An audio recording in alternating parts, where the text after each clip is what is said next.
that we play. But again, right now, live in the gameplay for free, Prop Fun. A little bit different than the competitive settings. Obviously, Arena, it's been talked about, Ninja. This is the most played in qualifier for a tournament ever in the history of gaming. 40 million competitors, down to the top 200 to be exact, 178 because of the double qualified players. And that is, you can't even put in like your head just how insane those numbers are. I think it's just important to show and let everyone know that, man. Just Epic continues to change the game, making these qualifiers online. It just allows so many of these kids to be here today because they've been able to play at the comfort and safety of their homes across the world just to qualify. So I think this is one of the first times we've been qualifying like this. I'm just excited to watch these kids dominate in the freaking 4 hours, 6 hours. I'm ready to stay here all night. Hey, I'm down to stay here all night. I have no problem with that. I'm sure the Arena is as well. When you talk about LAN events, right, you have so much competitive experience. You've been to so many across different games and genres. The one thing that stands out to me, though, it will never feel the exact same as it does when playing. So for these guys, what are your tips that you can share you think that they should kind of take into account as they're playing, maybe on LAN for the first time? We'll do what I always tell people when they're saying, you know, hey, Ninja, going to a tournament, any advice, right? You know, it's exactly what you wear socks and, you know, no shoes at home. That's what you're going to do. If you don't wear any socks at all or you wear sandals, you wear that. If you wear nothing but sweats and PJs when you're gaming or practicing, that's exactly what you should be wearing when you're competing, right? Yep. Don't try to change anything up. Drink what you normally drink before the games, water, energy drinks, whatever it is you do. Don't eat what you're going to eat. If you're not getting enough, it's very important to get in that mental state of what you do and how you can practice. I've even heard of stuff as far as like don't change your absolutely. It's like literally take it like it normally is. Fortnite World.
For tuning in, and I cannot wait to see what the future of Creative Fortnite looks like.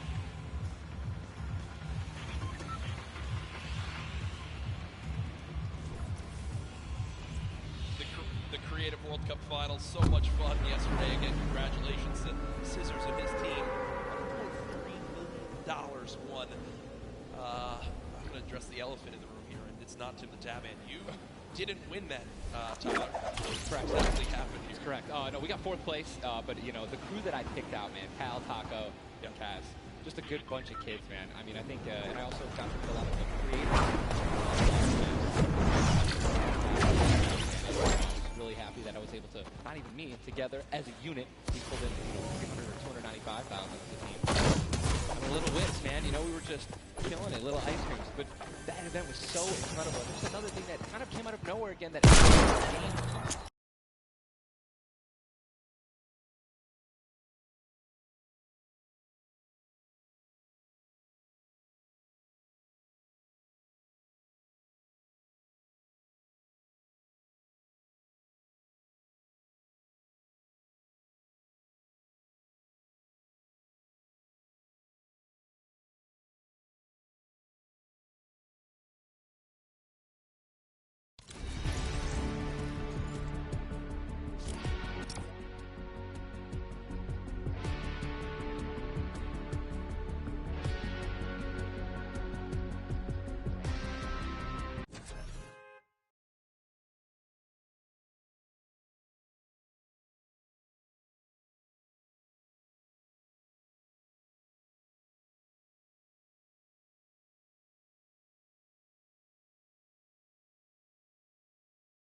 big boy, man. Who's it gonna be, guys? All right, I want you guys to scream out your favorite duos right now, Yeah, man. Make some noise. Who do you think's gonna win today? guys Scream think's it, gonna make win it. today? I want to hear. Gibberish. None of it makes Gibberish. sense. I think I hear Mongrel, Nitro. Here we go, ladies and gentlemen. The Fortnite World Cup Finals duo competition begins right now. Jesus, this is gonna be intense. I mean, there's nothing more, honestly, nerve-wracking than the initial launch. Off the bus, man. You're flying. Someone's gonna die. Someone's gonna be eliminated. Who's gonna be the first one? Yep. You don't want to be the first one knocked out. I mean, literally, I knocked him like, it was the first game in the Pro-Am, and that was just amazing. You can't live that down. I don't want to be the first person knocking this. No, for sure. As now we immediately hop on board with my pick to dominate today, Benji Fishy and Mr. Savage, and they're heading right towards Happy Hamlet, a place they've called home so many times, and this is contested. It's already contested. You're flying on into here, Ninja. The early game's so key, and already Benji Fishy trying to put shots down range with that revolver, but area is contested. You see they're kind of split from each other right now. What are their comms like in this exact moment? I mean, I think right now they're just going to be trying to hear exactly where these guys are. Any type of information they can pass off to one another is going to be very important. They've been practicing this landing. I'm pretty sure I watch these guys play literally every week because they're from EU, so they were before NA qualifiers. And yeah, this is exactly where they normally land. They don't always land on top of the house. And you're honestly at a disadvantage if you land in the same house. You're going to be getting less shields from one another, right? Less chances of getting shotguns and things like that. And how are they going to play this out? Are they going to back down? Well, we just saw the first zone has been revealed. It is the northern side zone, so anyone in Happy Hamlet not safe. Full of Peak, Frosty Flights, Paradise Palm, Lucky Landing, all not safe. Continue to keep an eye on this fight. 98 players remaining right now in this game. As you mentioned, the increased material farming. We're getting 30 materials like it's nothing. Let's shift our focus, though, towards the middle of the map here at Dusty Divot. And it looks like Landjock and Punisher go out very, very early in this first game to Tetra and Eclipse, the new road members. They're wasting a lot of material right now. You can already see it. Got only up map. Have to be careful.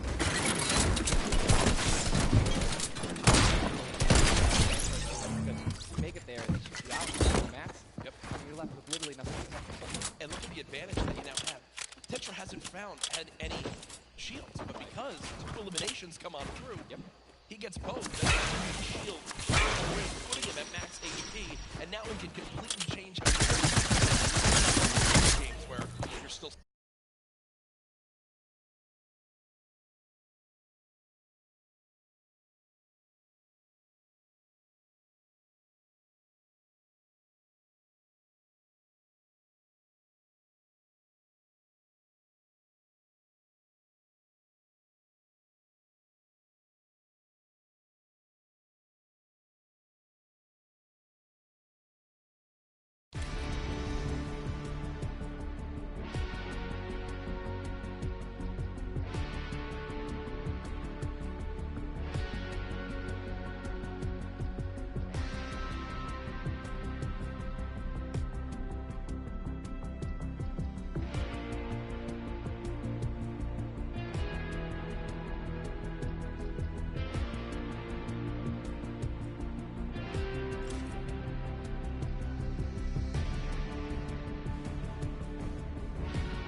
their duo That's that up knock against that you Vinny and got. Zexro, and there's the knock right there, Ninja. Drum shotgun's very powerful. It's definitely underrated. You can get inside somebody's one-by-one right there. I mean, there's another knock with a drum shotgun, just absolutely wreaking havoc. Ewing trying to take this wall. I think his teammate is not going to be able to stay alive, so it's going to be Zex. He's got the shield advantage. All he has to do is play this patient. I'm pretty sure that these guys don't have that many material, so he needs to spray it out and hopefully find a chance to take it down, but he's healing up. Yeah, Zexro has minis as well as big shields, so we'll be able to get back the full shield. And Ewing now in a tough spot. Do I try to go? Zex definitely can interrupt him now. It's hard to start with Perez, but it looks like he's just going to be going for reloads, taking his time, and he might be taken out. He's definitely staying aggressive, but he's going to get the revive off, and now it's 2-on-1 again. Zexro staying confident though. No, Ewing right now still at over 150 HP. The teammate has to get 30 health. The wall comes through, trying to spray it, and it's not going to happen. And you see Zexro right there, hands right to his head. Some solid damage done, but Ewing dropped down to 59 HP. But with that elimination, we'll bump back up to over 100. Very, very close right there, Ninja, with the drum shotgun. Very important is checking out the storm right now. A lot of these players, there's a lot. You guys can't see the screen, but there are plenty of people who are outside. They're going to have to start their rotations in. And this is actually where a lot of very talented players with their aim can clean up a lot of kills. This is actually my teammate and I's reverse. Our strategy was to try to get in those spots where you can beam people who are going to be flying throughout the sky using a lot of the slipstreams and just taking advantage of, your incredible accuracy. A little update, too, on Sizlucky. They did get the reboot in Fatal, so they're both back in play. Look at how slow this lobby is going, folks. 92 players left, and a definite fan favorite here. Nate Hill and Funk of FaZe Clan currently set on up near Lazy Lagoon. And Ninja, this is your landing spot that you went to with your duo reverse. What are maybe some little tips and tricks for players at home who like to land here? Yeah, all right, so there's, if you go on the boat, on the ship, every single one of the masts is like worth 200 wood, so you definitely want to go for those. You can easily get max wood in Arena in probably less than 10 seconds. And also there are some metal anchors in town that you can get for about 300 metal, which is, like the most valuable material that you can get. I mean, I'm just 91 players. I mean, have we talked about Storm Surge? I mean, we haven't yet. I was going to let that be a bridge when we cross it, but because 91 people left. I mean, how soon is it going to be? We're going to have Storm Surge in every game. Yeah, I mean, it's going to this is going to be nuts. If you guys don't know what Storm Surge is, basically the team that has done the least amount of damage is going to start taking damage until they get above the damage threshold. Yes, and it tells the players on their screen what the damage threshold is. If you're used to playing at home, you probably have never experienced Storm Surge in a normal game, but it is very common in competitive because everyone wants to last until late game, earn those extra points, and wind up getting those placement points to come on through. Watching Letwick and Flexi right now, it's so scrappy, Ninja. It's not your normal game where you get to loot up and freely grab everything you want. Here, I mean, look at the inventory. A common heavy assault rifle, 2 heavy bullets.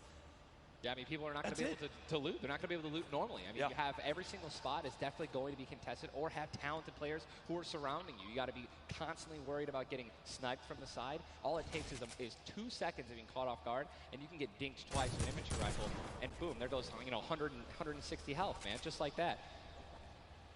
89 players left now in the lobby as Twiz and Cover H, the duo, do get cut down. 45 duos remaining. The second zone has just been revealed, and again, Storm Surge will begin after that. I absolutely think it's going to happen. That will be for 70-plus players. So you keep that in mind as this goes on. Players who haven't really done any damage will know that they're going to be at a point where their hand is going to be forced. They're going to have to put on a little bit of aggression. You're going to see the game pick up just a little bit here.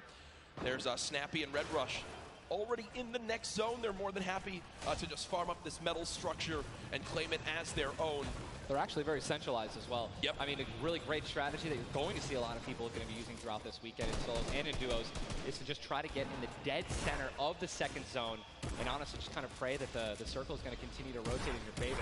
I mean, I'm still looking at a lot of these guys' inventories. One guy just gets knocked in front of him. Like, going to try to save his team. It's not going to happen. But there's not a lot of rotation items. I haven't seen a lot of shockwave grenades. I haven't seen a lot of shadow bombs. I don't see any launch pads in anyone's inventory. Yeah.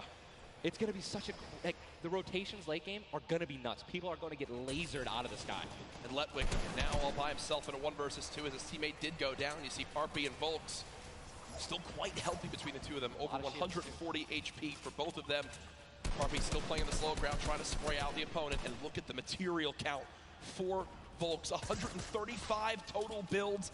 It does look like Letwig just kind of ran away, but I don't believe Letwig was able to grab his teammates' reboot card, so will basically be by himself for the rest of this game.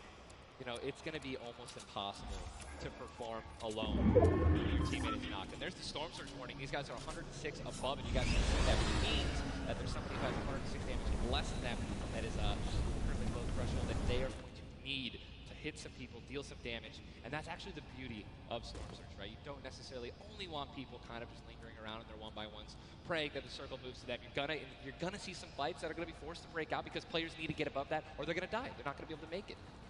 Now moving towards the Dusty Divot Diner. You see Clix and Skeptic. Yeah, the very young duo from NA East, and you just said yourself, I didn't even know you could farm this. I didn't even know you could get down there. This is the beauty of it, right? These are the top players in the world showing off the little things that they know that really no one else can pick up on. Many teams already stacking here as there's so many materials to be farmed up. And for a lot of players, Ninja,